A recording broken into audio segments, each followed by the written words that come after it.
I haven't figured out if he's a genius or a donkey yet. All right, here we go again. Poker, Genius, or Donkey, the show where you watch me play the micro stakes and judge my play as genius or donkey. Click subscribe. Let's talk about luck. Yes, poker is a game of luck, but the skill is that I put in more chips when I'm lucky and less chips when my opponent is lucky. Some people call it the mini-max game. We got a bunch of hands to roll through. Let's just jump right into it. I am on the button. I've got a king jack. I've got a donkey beside me.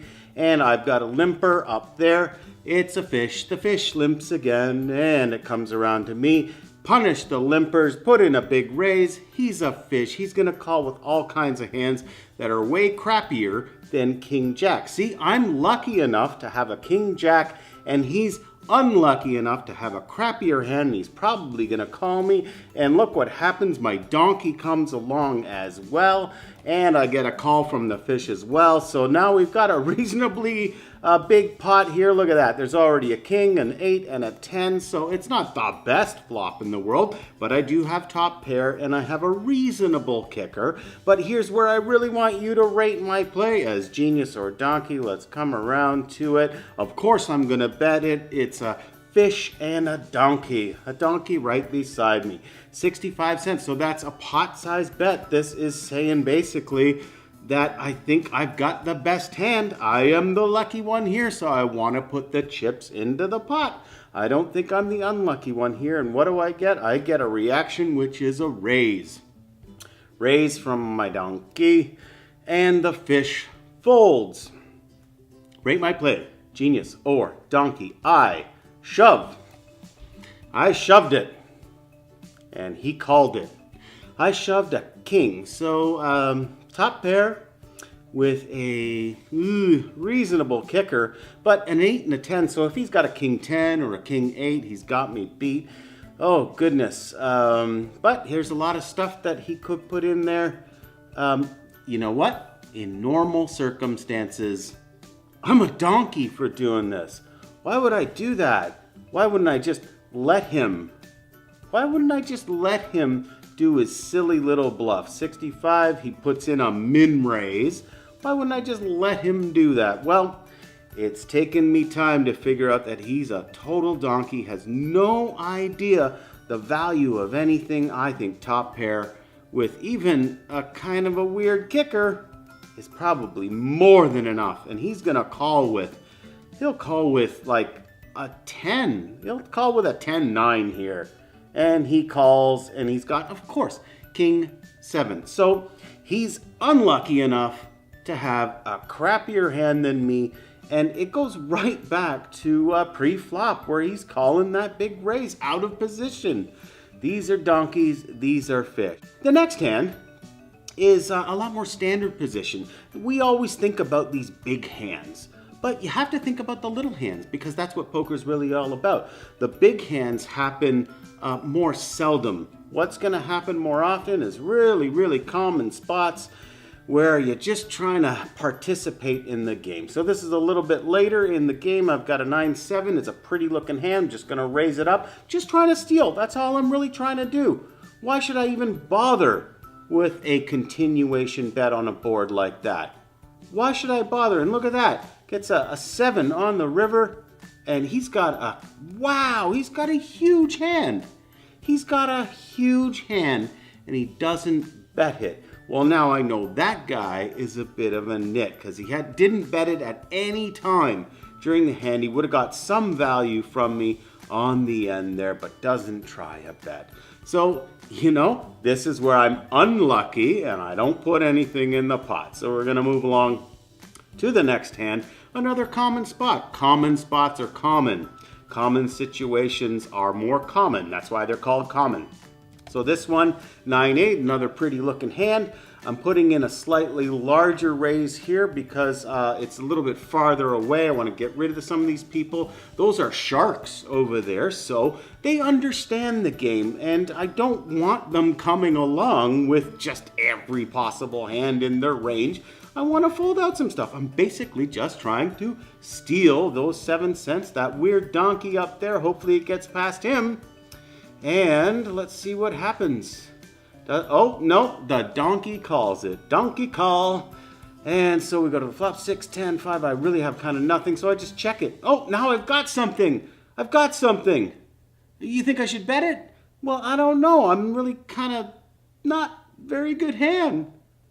Who cares? I'm just going to check it. Rate my play, genius or donkey. Do you think this check is a good check? Well, I think it's a great check because nothing happens. Nothing happens. Yeah, because he's got nothing. He's not going to put anything in the pot unless he has something. He called me with the intention of basically just hitting something, with the intention of getting lucky and then trying to pick up a pot. He's on the button, so whatever. You know, common spots are common. Just play them nice and simple. It's okay to play simple because other players are also playing simple. So let's move on to the final hand in this episode. I have a big stack now, of course. This is all the same table. Got a pair of 3s, so I think that's something that, my neighbor opens up to a pot-sized raise. And stack sizes are so important. What has he got? He's not quite a full stack. So, I'm not going to raise this because it's an awkward stack. It's just, I need to have enough to win. He puts in 17 cents, so that means he's got about 4.50 behind. So I'm doing the math, 17 cents times about 30-ish or 28-ish or whatever, something like that would be that amount of money. So I'm like, okay, all right. So I've got a pretty good shot. I need that kind of odds when I got a small pair like that, like 20 to 1. 15 to 1 is really on the edge. Set mining, basically. Set mining, too many people set mine with not enough odds. They're set mining against small stacks. So I am worried about that donkey up there with the small stack. Kind of gonna make it awkward, but there's a shark over there who's gonna do exactly what hopefully predicted to do. Comes around, they just fold. They just get out of the way. Ace, queen, and a 3 on the flop. And he checks it. He checks it. Well, fundamentals. You know, one of the biggest mistakes at the micros is not doing the common play. Is trying to be, clever and tricky and checking in the spot. Now, just put in a value bet because maybe he doesn't like the ace, but maybe he has something like a pair of jacks, a queen X, a pair of 10s, something like that can call. And look, he calls. And remember, he's got that awkward size stack, so it's not going to take much to get all of his money in the middle. And then what the heck is that? A 7 on the turn, and he puts out 5 cents. Why would he do that? Maybe he's got 2 spades. Maybe he thought I was bluffing on the flop, and he's just putting out a little feeler bet of some sort. Or maybe he's a lot stronger. Maybe he's the one being all tricky, goofy. Don't be tricky, goofy. You either have a strong hand or you don't. And what people bet is generally the truth. So if this is the truth, a 5-cent bet is it's probably drawing to something. So I just raise it up, reasonably big. Don't let him get him off the hook here. I'm doing the math here. If I put in another 70, 75 cents or something like that, what's he gonna have left, and then can I get the rest of it in on the river? That's what I'm hoping for. And then he puts in that bet. So now we've got a decent sized pot on the go. 227, he's got 350 behind. I've got a chance to getting all of that money into the middle. But I also remember that weird 5-cent bet. So maybe he's just completely missed. So I do believe he checks it. No, yeah, he checks it. He checks it and I bet it, but I bet it small. Because I think he actually does have some sort of a queen X or a pair of jacks, and he's just going to have to make that crying call. And he does. I don't know, rate my play, genius or donkey. I have gotten more value in the spot? I think not. I think I'm lucky enough to get a set of 3s and get something. And that's why you need those big odds number. You need like 20 to 1 or 15 to 1. If you don't know what I'm talking about in terms of 20 to 1, it's the stack size.